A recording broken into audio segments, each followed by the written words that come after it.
this is when it's going to be really hot, slippery out there, and I think it's going to be a really good chance to see... Heat yet, Neil? No. No, me neither. So I wonder whether these guys are, mind you, they're the ones doing serious physical activity outside in the hottest time of sort of heat temperature of us. The slats don't open in my direction. Decidedly less sweaty than yesterday. They're walking around filming videos and whatnot. Was a bit toasty. Same conditions, but with just a little bit more rubber on the track. We've talked about, we've only had one other race under our machine because maybe they're on a late shift at work. Some people might be coming into listening at the end of the day. Some people might just be skipping through and... Never mind Nassim season, we have it on back-to-back weekends. So it's which we're going to see tomorrow and on Sunday. Shima in Moto2. They had superb races. There's not really a great deal of time for those guys to find, because you could say that they were Moto2, in Moto2's case, that we do have a few more faces up there fighting for the podium and maybe even for the race win, because we saw in Moto3 and MotoGP. Sort of you have the absolute craziness that when you barely even woken up, 10 AM rather than 11 AM local time. And then you sort of, because Moto2 is quite sedate, you have Moto3 and how it's just fascinated by the individual stories and dynamics that you get in Moto2. Experiences, ambition. In fifth place you had Canet 10 seconds off the pace.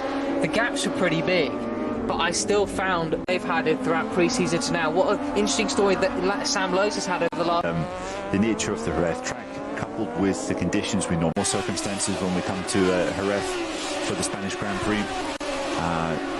Grip is at a minimum. It's at we are likely to see going forward in this class in 2020. It's a funny one, isn't it, with the nature of the close racing that you get. Make that daring move into the final corner in many cases. But yes, so hopefully, as you rightly say, these guys right at the front of the... Who definitely have the speed, but weren't able to be as consistent to make a bit of a jump and be closer to the leading pair. Also expecting Sam Lowe's to be a bit closer as well, because certainly on the speed-up guys, Navarro, some of the guys that had some bad luck, Schrotter, Canet and Syahrin. For the edge of that curve, if you just catch the tyre at the wrong angle like that, it can nearly go very, very badly wrong, can't it? Yeah, that is on this Jerez track. Thomas Luthi. Because Marini's gone. He's not able to improve that much this weekend. What am I talking about? To be fair, that's what I said, man. So I'll. Yeah, working very, very well together. Something else I wanted to mention, talking about the dynamic of having one race after the next, moving up the ladder. Interestingly enough, we were talking recorded the new Jarvis. And we were talking about all the things for riders, and in sort of in amongst the conversation, we talked about marketability in the intermediate class and whatnot. But I suppose this also brings that, and you know, these sorts of back-to-back races, they could end up being quite pivotal in riders demonstrating how quickly they can learn. A couple of years now. What was long legs once again? Yeah, one of the taller riders in this class. You could see that when he was hanging off the side of the bike. Very glad he kept it rubber side down. Amazing rise to the top of Yamaha. He literally started in a dealership. Lynn Jarvis started, and look where he is now. Absolutely extraordinary. So when I think he realised when we just wanted to chat about him. Here in that company. Yeah. Whenever you sit down with him and what he sees or what he looks for in riders in the lower at the inn, it seems, with guys like Rossi, Dovizioso, Crutchlow, continue into 2021. A few months ago, but all three linked, and well, some have said that he's signed a deal, a provisional deal will take him to Pramac Ducati in 2021. So wow, possibly going to either KTM or Ducati in MotoGP. I thought, wow, that's maybe a bit premature on their part. However, is within 0.7 of a second of him, and Martin just placed a lap or so. So it was a very mature ride from Martin, especially at a circuit which actually his record isn't so great at. Into the race, and then the silver 22 of Sam Lowe's, lapping fairly steadily now in the low 1 minute 42. One little bit. Yeah, and that sort of happy-go-lucky, easy. I know what you mean. things haven't quite been going to plan for the American racing squad. Tell you what, though, mentioned there, a green number on his a couple of races. He's really targeting. Brno is a track which he absolutely loves, and we go there next. Of course, he made his debut there as a wild, and it has been here this weekend. And Bastianini just riding the edge of those, and he decides to back out a bit. And out there swapping places, one person define their strategy. There's no sort of panic in Friday morning, like, right lads, what do you want to do today? It's knowing exactly what they want to do out on track, and then they just follow it to a T. Yeah, and that's just in how they operate. And Bezzecchi and Marini really do get on very well. Not necessarily toes the other one around, but acts as a kind of a reference, a little bunny rabbit running off into the distance for the working out really well. In fairness, I will say, transition into Moto2 hasn't been as good as the other. I do know, despite Bulliger leaving, he's actually towing them on track at the moment. They don't spend as much time together, obviously, because I think someone from the academy, Bulliger, still, every time one of those guys does, they still hang out occasionally, but no, it's definitely a better atmosphere in that garage this year. It is, yeah, and there's been a Bezzecchi's data. I have to say that is currently... Marini is actually... did a bit of a Valentino Rossi and changed to David Munoz, step up and replace. Interesting, actually, because there's been a bit of a merry-go-round in terms of crew chiefs in the Moto2 field. Is Albert Wilkie for the past 2 years, and some of the riders he's worked with in Pons's squad as a crew chief in the past, well, I mean, it's quite a roster of riders. Baldassarri for the past, some different insight, a different approach, perhaps. It certainly seems to be paying off. And Marini's new data technician. Off he goes, and then Sky pinches. Mind you, with Wilkie, he's taken some back, isn't he? Yeah, just like to give a shout out to our Israeli TV commentator colleague Tammy in Total Lockdown. Gave him the opportunity to kind of evaluate his life, and he said, not travelling and not going to GPs, I should make sure that I'm absolutely 100% prepared. Interesting. For when I come back. It's funny you say that. I was watching the Gozo documentary Undaunted during another documentary, but they're little mini episodes, and the most recent one came out actually documents a month ago, sorry. Really interesting behind the scenes of that. You can see, he said, why do you go out to California for this week just to ride motocross? And he says, I try to get him as far away from anything MotoGP as possible, but obviously motorcycles. And it was really interesting to hear that. He's like, I need to get away from this as far as I can, and to actually use a little bit what I'm sure many of the riders went through in that. As cool as this sport is, and as much as we all love it, as much as it fascinates all of us, I mean, you're around that, we can't even begin to imagine the kind of pressure that these guys put themselves under, never mind the pressure that a good colleague and friend of ours, Matt Oppin, in the 90s. He interviewed Mick Doohan, I think, quite recently, not just at the race circuit, but improve yourself. I mean, that's dedication. Yep, absolutely. And if that's the leading that man there, Andrea Mino, I have no doubt for the vast majority of teammates' time. All on his own now as well. Yeah, I think honestly. Low 142s, long 142s. I mean, that's race winning pace if you compare that to. And this is good for race still. For sure, Bezzecchi. Well, Marini put in a really impressive race run in FP1. Slowing down at the moment, as you can see here, still going around. Impressive stuff. And if we want to be really cynical now, we can say that the gravel and go and sit it out. Very strong competitor once he's fully fit. He might even be a strong competitor even when he's not fully fit. Yeah. So, yeah, when he comes back, full fitness. Not talked about him very much because, with all due respect to the guy, who's very lovely, incredibly talented, it's not gone as well as you might have hoped it would already, you know. It's not been disastrous by any stretch. Far from it.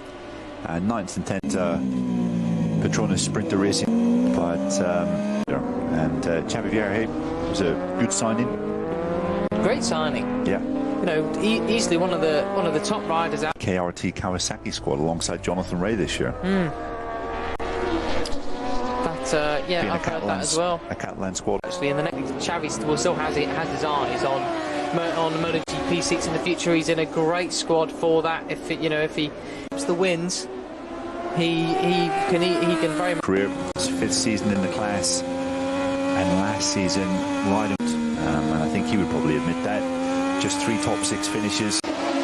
He sent it in the gravel. Well, at least he's walking away. He is limping, but that's not as a stronger limp as, I mean, of course. So well, that's the end of his session, no doubt. Yeah. 8 minutes to go here in Moto2, FP2. So, well, now's as good a time as ever. And what was his most recent time? A 1:42.07. For Bezzecchi, you would say, over that run, just like we saw in his race on Sunday. It's been a pretty good run from Jorge Navarro, and times, as always, he was actually dropping down into the high 42s.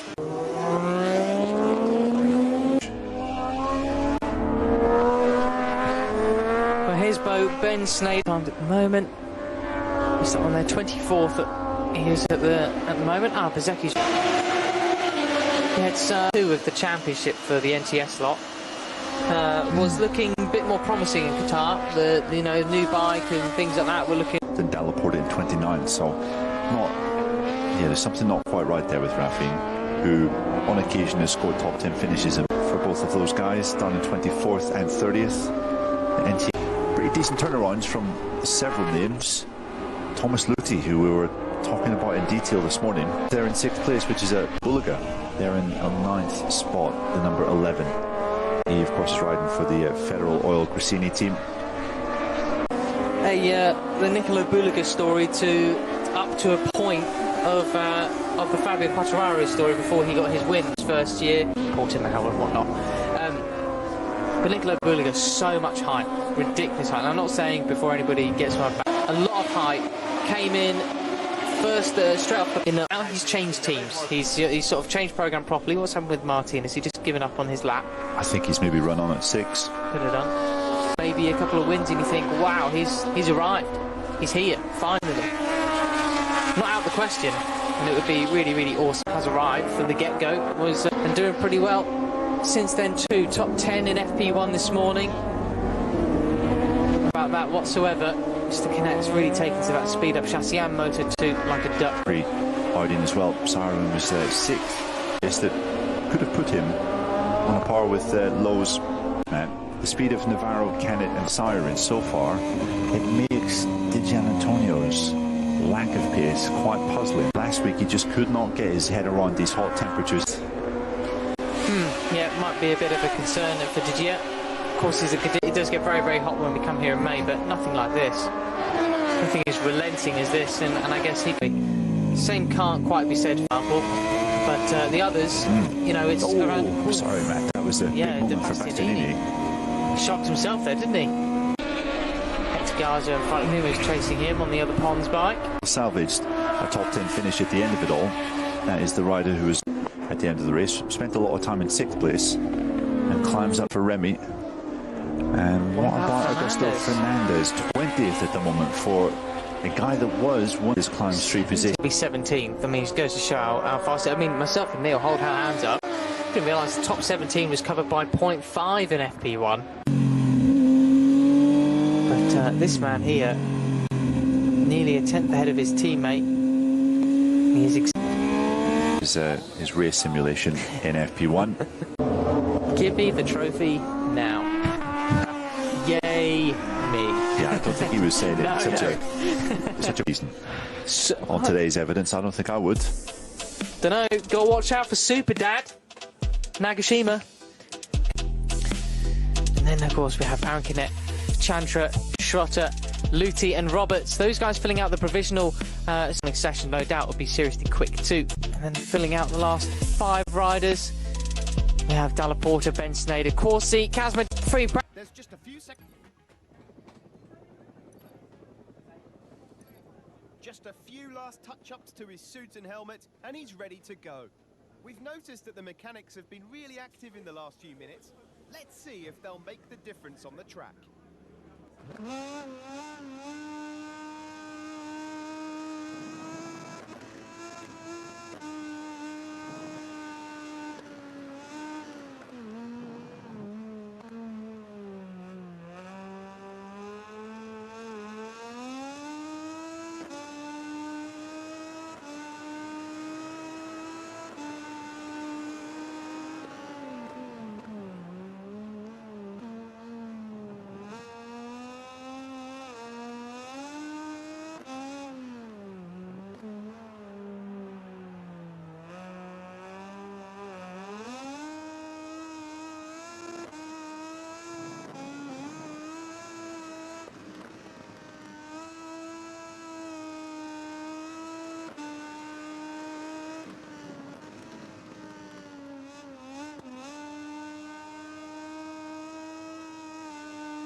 moment, it looks like there won't...